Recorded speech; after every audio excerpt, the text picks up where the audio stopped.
But I think what most people would agree on is that it has three pillars, and those are environment, or environmental studies, law, and economics.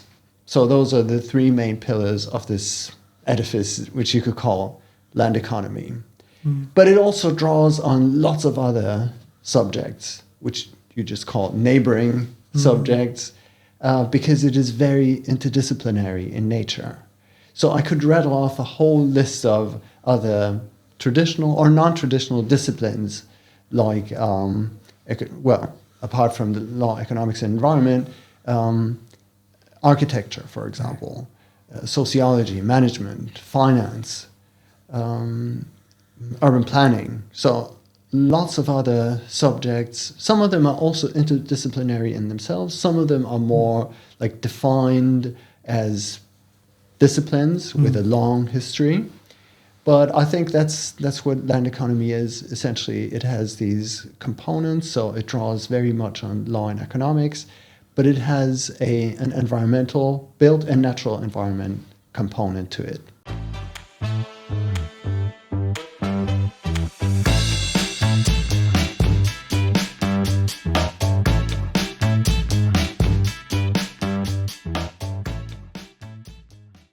Hello everyone, welcome to Cambridge from the Inside. We're here with a new guest today. Would you like to introduce yourself? Yeah, my name's Professor Franz Fuerst. I'm the Just for Land Economy here at Cambridge. Nice. So as Franz is saying, we're going to be talking about the land economy course at Cambridge, going through what land economy is, what the course is like, how it's different to other neighbouring courses that we offer at Cambridge. So to start off, Franz, what is land economy? A good question, and a lot of people aren't familiar with land economy as a subject, and one of the reasons for that is possibly because there are very few places in the world.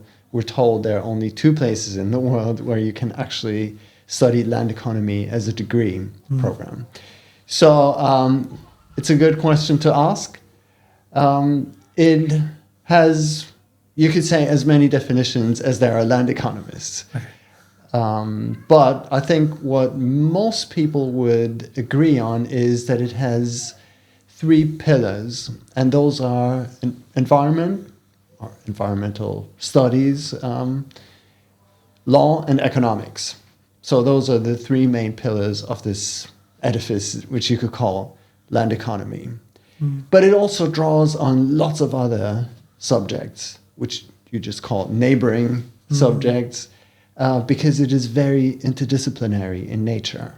So I could rattle off a whole list of other traditional or non-traditional disciplines, like, apart from the law, economics, and environment, architecture, for example, sociology, management, finance, urban planning. So lots of other subjects. Some of them are also interdisciplinary in themselves. Some of them are more like defined as disciplines with a long history. But I think that's what land economy is. Essentially, it has these components. So it draws very much on law and economics, but it has an environmental, built and natural environment component to it. So that's how I would describe it, and I think hopefully a lot of other people too. So am I right in saying that land economy is a social science, or it's amongst the social sciences? Yes, that's a good way to characterize it. And there are also degree programs out there at other universities that are called social science or social sciences. But I think, most people would place it among the social sciences. The interdisciplinary nature of it also reflects that broad social science approach to it. So if I'm like a prospective student and I'm wanting to, and I can't really make a decision between doing a humanities degree or a degree that's more economics or maths based, does land economy enable someone to tap into both sides of those two skills. Yes, absolutely. And I think it's particularly suitable for people who are kind of sitting on the fence between humanities or more of a science-oriented degree, or economics, which maybe we'll talk about later also, about that particular distinction or the overlaps. So it has elements of humanities because a lot of the content is essay-based. There's quite a bit of writing to be done, but it's also grounded in empirics. So that means looking at data, not necessarily just quantitative data, but also drawing in qualitative data, but it has an empirical methods kind of foundation to it. And in that sense, it's a science and maybe distinct from kind of more art oriented degrees. That's interesting. So I'm not sure if how much looking at data there is in the law degree.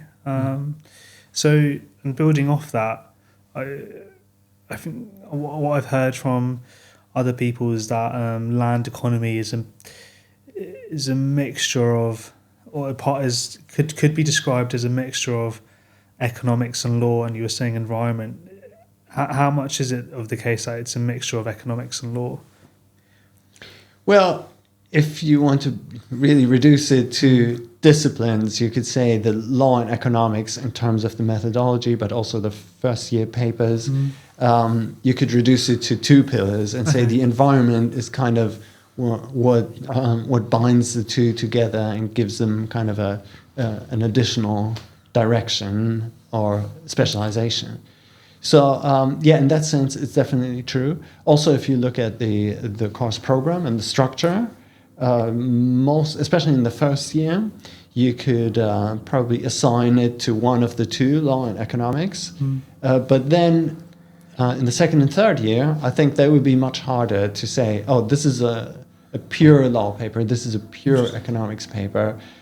The environment comes in a lot more, but also the combination with other neighboring disciplines, and also the combination between law and economics itself plays out more and more over the course of the study. Do you have any examples of what kind of modules in the second and third year where it's not clear cut whether it's a law or economics, it's kind of a mixture of a variety of things? Yeah. Well, I could almost pick any. Well, one that I teach, for example, is urban and land economics, which has economics in the name. So it is focused on economic questions, but there are lots of kind of legal or regulation questions that come into it. So what's the best policy to grow cities or to turn cities around that have declined? Can we just leave it at markets to self-regulate and solve the problem? Or does there need to be some kind of policy to stimulate growth of cities and turning around declining cities, for example?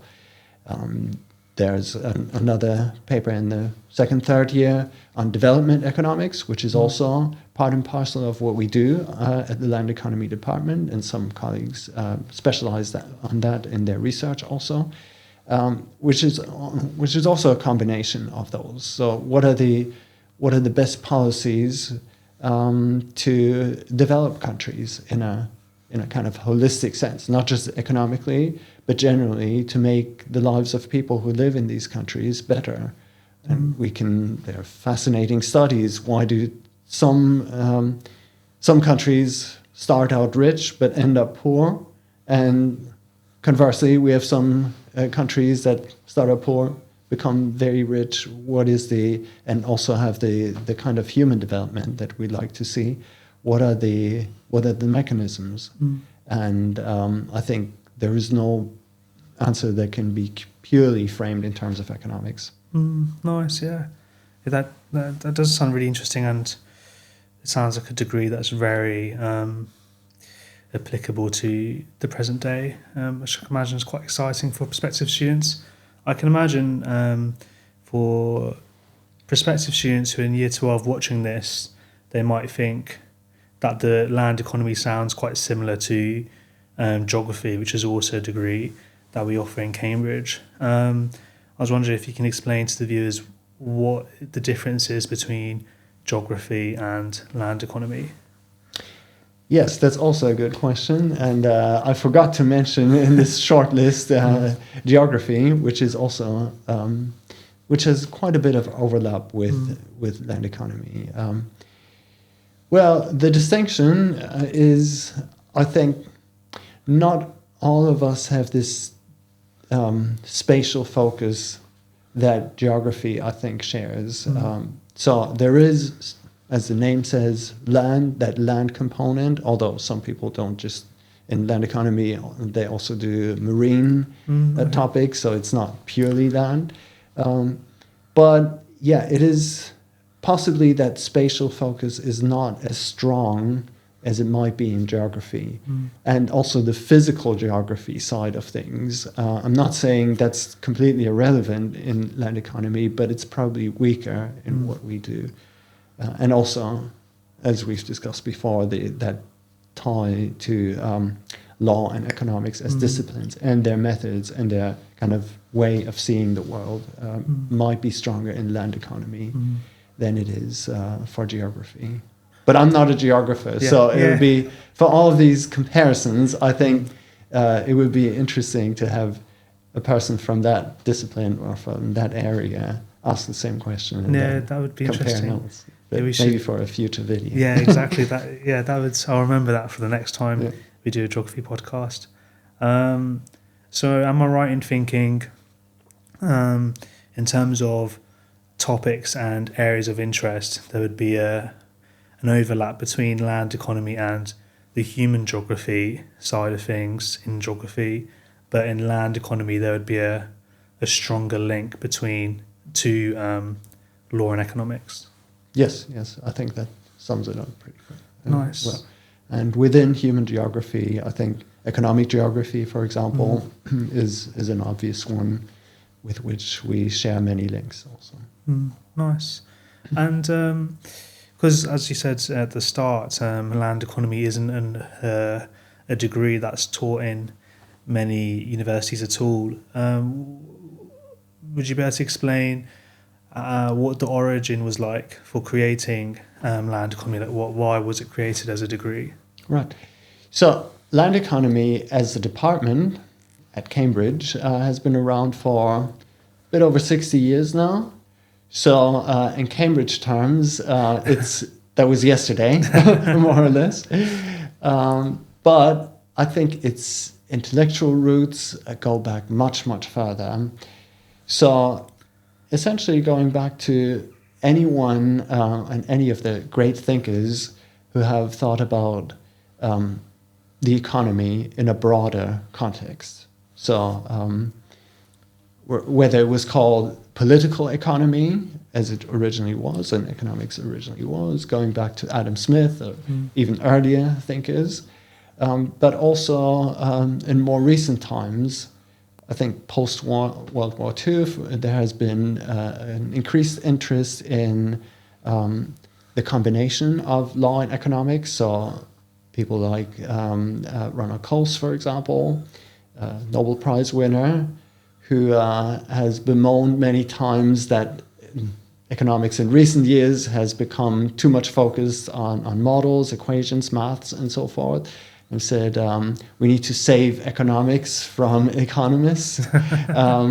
That might have been a bit tongue-in-cheek, but I think that's something that some people in land economy would share, that it's a broad view of certain applied real-world problems that are not just to be considered through a specific disciplinary lens, but are to be examined from multiple angles in terms of methods, terminology, and then combine it to have an outcome, a solution in a sense, if something like that even exists. But we have to be modest, obviously, in terms of what we can offer to the big problems of the world, from climate change to economic development problems. the list goes on, obviously. But I think that was the impetus behind creating this degree over about 60 years ago, that something that was kind of missing as an interdisciplinary subject. And is that something that you can see amongst the students? Like, are there key characteristics or ways of approaching problems that differs between the economics students and the land economists? If you see what I mean. Yes, I'm hesitating a bit because I have much more exposure, obviously, to land economy students than to economists, or economic students rather. I think the differences are not so much in the way that students' skills or ability to think outside of the box. I think that's universal, and you can find that in all degree programs. But maybe what we place more emphasis on in terms of how we teach, how the supervisions run and so forth, is to really present a topic for an essay, for example, that has these different dimensions built into the question, more or less. So it wouldn't just be a question, in most cases, that is purely, and I'm talking particularly about second and third year, it wouldn't just be a question that is purely answerable through economics or some kind of maths question, applied maths. But it would be one that has a legal component, an economic component, an environmental component, and so forth. And I think over time that builds up this lateral thinking that we're looking for in students in tackling those questions. And I think that's also on display when our students then reach their third year and are writing their dissertations. And they can pick and choose any subject or any topic. And in the overwhelming majority of cases, it turns out to be something that has all these multifaceted components to them. So relatively rarely do they come down squarely on one particular discipline. Although they could, hypothetically, they could just pick something that's purely in law or purely in economics. Nobody would kind of object to that. But I think that is testimony to the multidisciplinary nature of thinking, and also the skills that they develop. Nice, yeah. That is quite exciting, because I think from the website it's very clear that how students can choose their own path in terms of which modules they can choose in second and third year. But it's interesting to hear that the questions that students are faced, the questions themselves force them to have an interdisciplinary approach when tackling those questions. So another question that students will have is what the teaching is like for land economy. Is it lectures or supervisions, and how many hours can a student expect per week for land economy? Right. So it's a mix of lectures and supervisions. It's difficult to answer with a fixed number of hours, because that changes, almost from week to week, but also over the 3 years of the course. But typically, I would say on average, it's about 2 supervisions, whereas, again, there tends to be some variation, beginning of term, end of term. And the supervisions usually pertain to a particular lecture. Not always. They can also be kind of a broader set of topics, but that's the general setup. Nice. And for anyone who doesn't know what supervisions are, can you briefly explain what they are and specifically what land economy supervisions are like? Right. So supervisions are essentially tutorials, small group tutorials, where you have a member of the academic staff, usually, who's leading it, and then there are, on average, 3, 4, 5 students, and topics for essays are set in advance, and students will usually prepare an essay, and then that is discussed during the supervision for about an hour or however long the time lasts that people have energy for. And it is a very kind of Cambridge-like thing, although tutorials, obviously, and such tutorial groups exist in many places. But I think they're an excellent opportunity for interactive learning, especially nowadays that you have so much content at your fingertips through the internet, through a variety of resources. So it's not just knowledge, conveying knowledge, but the supervisions, I think, at their core, they're about interaction, engaging in different viewpoints, different discussions, and that makes them particularly valuable. And I think they have stood the test of time, and they will continue to stand the test of time, even with all the new technologies that are now forthcoming. And I think it's a good thing that we have kind of democratized the access to knowledge to the extent that we have.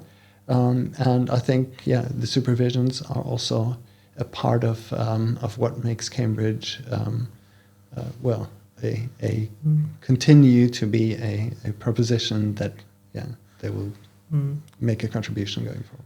Because the supervisions, they're very small. They're done in very small groups. What are the ratios like for land economy? How many people tend to be in per supervision for land economy? Well, again, there is some variation, but I think on average it's about 3, 4, 5. So that's a typical group size. Nice. Yeah. And it's for anyone who's listening, who's used to being in big classes.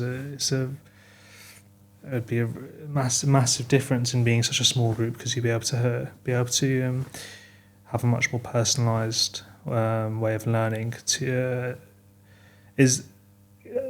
One question I have about supervisions is if you're going through the same lecture course, let's say you're doing a supervision on a lecture course with a group this year, will the supervision be the same with the group of students you have next year on the same lecture course?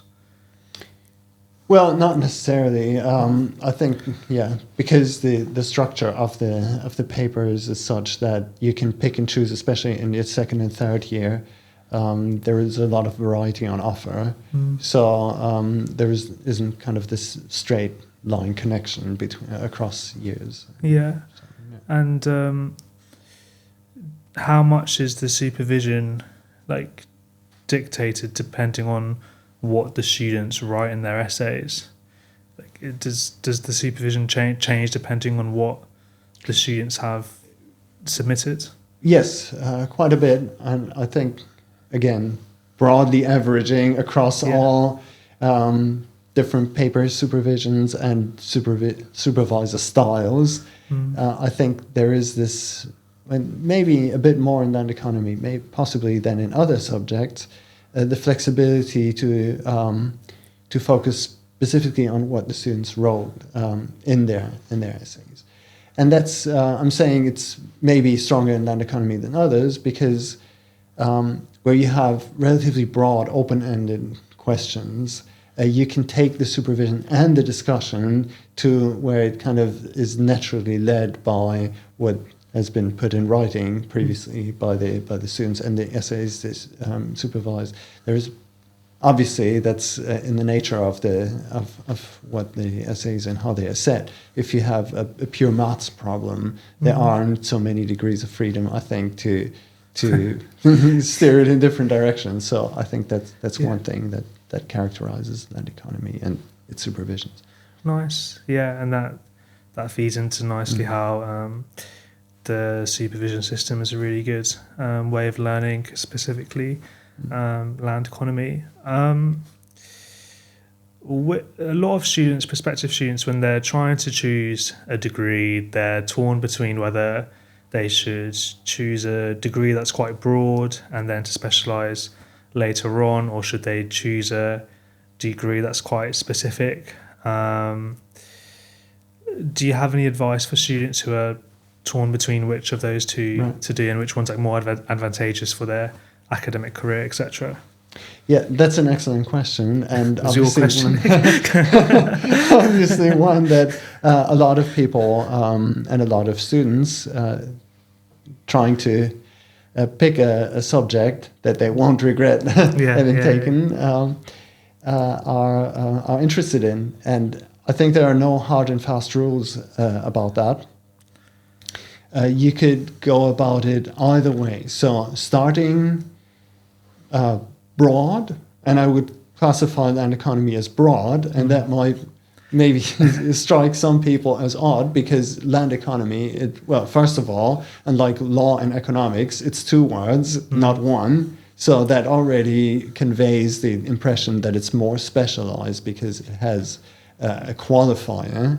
And then, because it has land, but it is actually incredibly broad, and I hope that's also come out in the questions we've already discussed, encompassing lots of different areas, not just in terms of academic disciplines, but also applied kind of areas of the world and problems.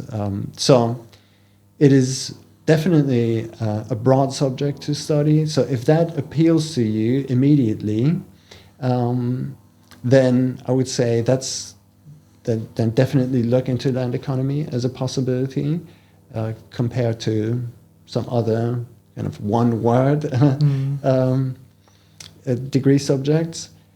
But what I said initially, I think, is the main point, that you could either start out broad with something like land economy or another broad topic or subject rather, and then become more specialized. We see that in our own graduates who then go on, for example, through a course to become lawyers, or do economics degrees, or do management degrees, finance degrees, whole range, and become more specialized in that sense. And within those, obviously, there are also very specialized master's courses. Or you could do it the other way around and start with something that is very specialized, and then, or not too specialized, but less of a kind of interdisciplinary degree. So I think either way, although I would obviously like to see many people applying to land economy, I think the message is you could start broad and become specialized, or the other way around. So there are lots of examples of successful careers either way. So could you do a economics undergrad and then do a land economy master's? Exactly, and we see that a lot. And among the hats that I wear is also director of the postgraduate program at our department. And so I see lots of applications for postgraduate course offer. And we see exactly that. So lots of people from economics, law, but also other kind of more. You could also do a law undergrad and then do land economy at masters. Yeah. And one question I can imagine someone who's watching really finds economics really interesting, and they really enjoy maths, but they also as a career like the idea of going into let's say development economics or international development, but more on the economic side. Could someone study land economy, but and also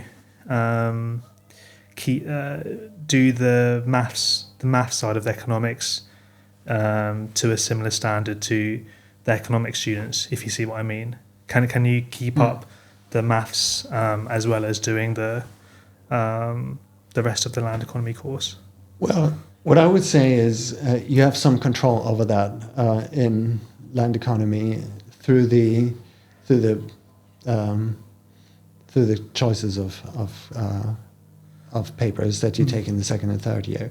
So if you want to go down the quantitative maths route as much as possible, then there is scope for that. You could do that and just pick your choices and options this way, and probably up to a comparable standard with economics. But generally, I think there is more maths and more emphasis on that throughout the economics tripass than there is in land economy. To be fair, there is more probably essay writing to be done in land economy. If you compare side by side the supervisions and the focus of the supervisions in land economy versus economics, I think you'd find a lot more maths in economics than in land economy. So I would say it's not easy to keep up with economics, with the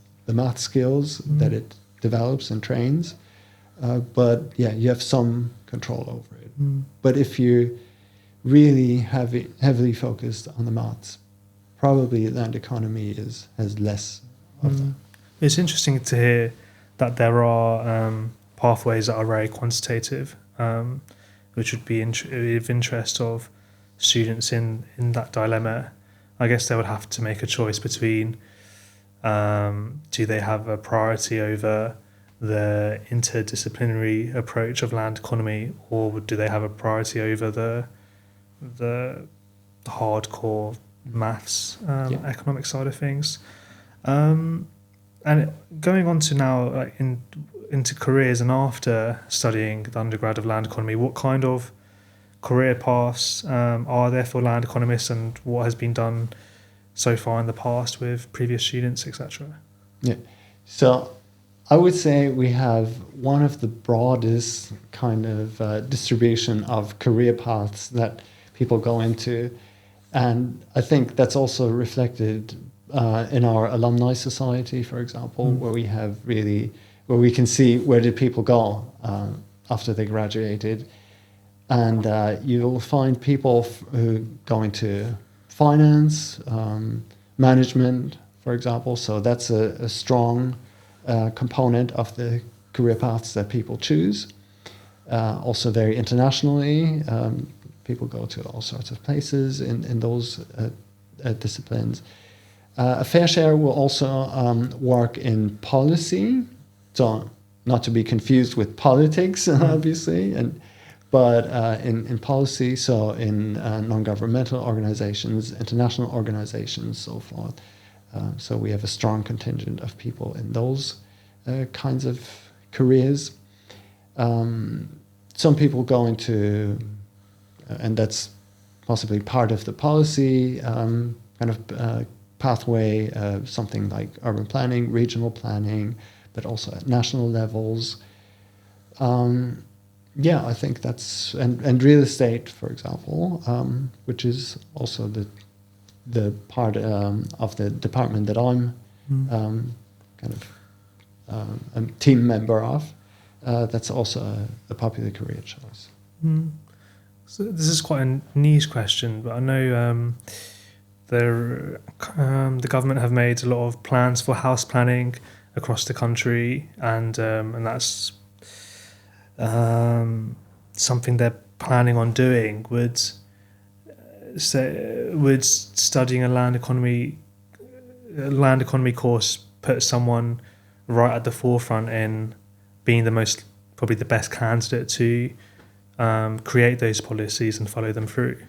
Yes, that's an excellent example, actually, and something that people from our department have contributed to a lot over the years or decades, even shaping housing policy in the UK, but also other countries, because housing is a prime example of a problem that cannot be purely solved through basic supply and demand. Right? So there are lots of considerations because housing and a place to live is, you could say, a basic human right.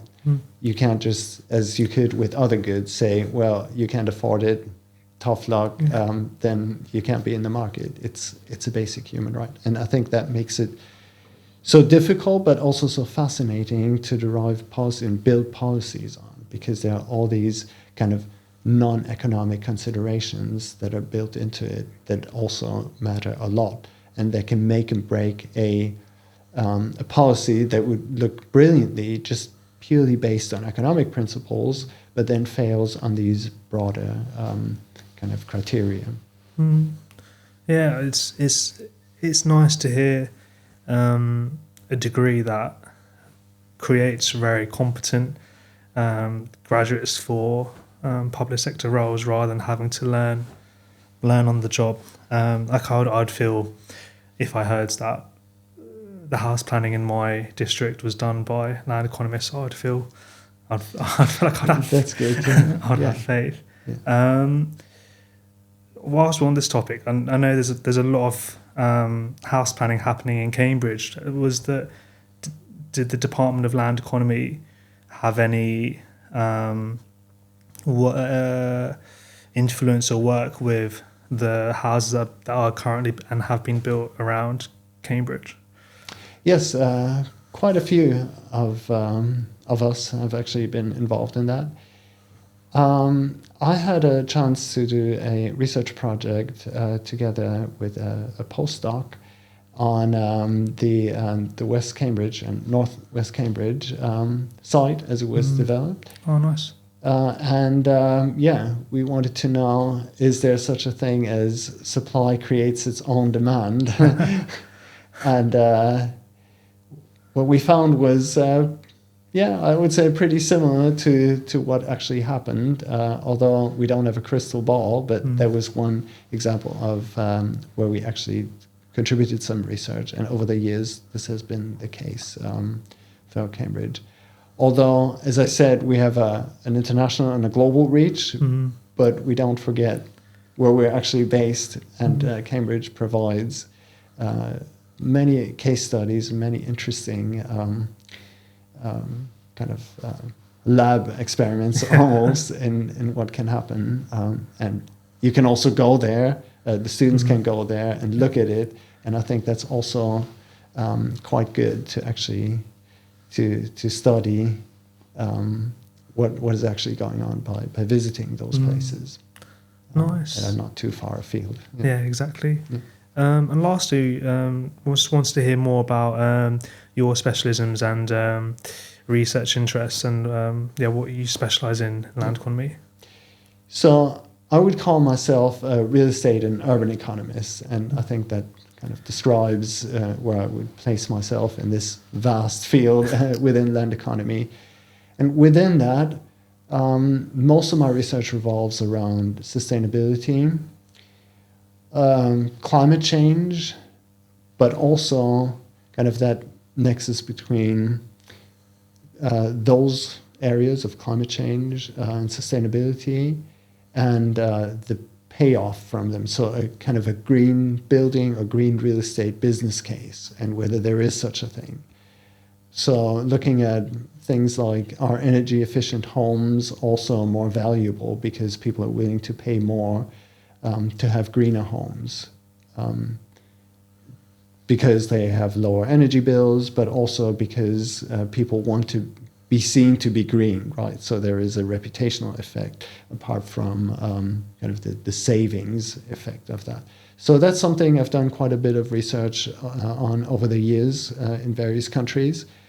More recently, also looking at what some people have called sustainability 2.0. So incorporating a health dimension to that as well. So how do improvements in health through energy efficiency, through green buildings, but also in general, what is the connection between physical health and health promoting environments, built environments, and willingness to pay more, or also ability to pay more for housing, but also for commercial real estate. How is that? Is there a link between those things? Was there a link between those things? Yes, there is, definitely. Although, obviously, no empirical study is ever 100% yes or no. By and large, what we find also in meta-studies that we conduct is that generally people are willing to pay more for energy-efficient homes. There is also a connection between health measured as longevity, or how many healthy years people have, but also all sorts of chronic conditions, for example, that are tied to housing and also to better housing. There's obviously the big problem of confounding there, that just because usually people who have a nicer house also have higher incomes, higher socioeconomic status to begin with, and the house that they own is just a reflection of that. So you have to be careful not to attribute it to the house when it is really the socioeconomic status and the income of people. So this is one of the questions that keep us up at night in terms of getting the methodology right and really attributing the causes to buildings and the built environment and not the things that are associated with it, such as socioeconomic status. But that's a common problem across, I think, all social sciences and all empirical sciences, to be fair. Yeah, those are kind of the findings that we see again and again through our studies. Nice. Yeah, I can imagine land economists are more attuned to being aware that a cause can be found elsewhere rather than having a tunnel vision from a specific discipline.